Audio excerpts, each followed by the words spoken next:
authorities working together. I think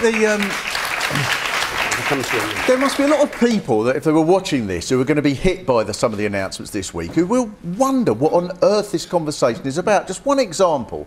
One of the announcements was that unemployment benefit will now be paid a bit later than it was. It would go up another 3 days. Is that right?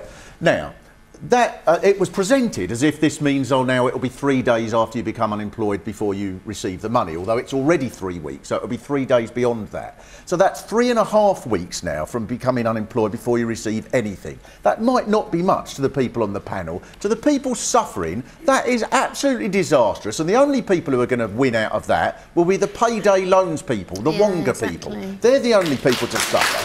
And yet, if I just say two things about that. First of all, Ed Balls has been on the television, on the radio all day saying, well, of course we won't change that, and being very equivocal about it. He's supposed to be the opposition. Someone should give him a slap and say, you remember, you are the opposition. You are allowed to oppose.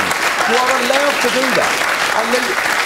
And the other thing I'll say, coming back to the gentleman over here who said this, I mean, now, this is the comment that we get quite often, isn't it? We can't tax the rich and so on because they'll go away.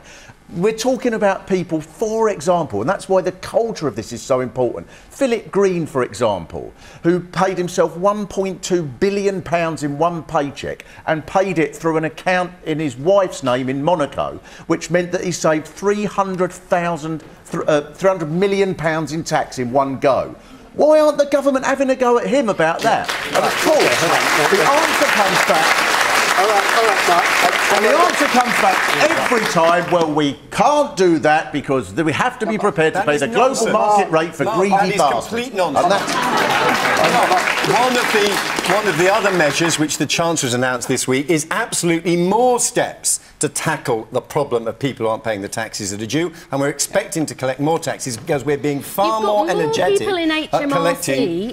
More people in HMRC doing the means testing of child benefit than you have cracking down on the tax. That doesn't make sense. Hang on. David's wrong.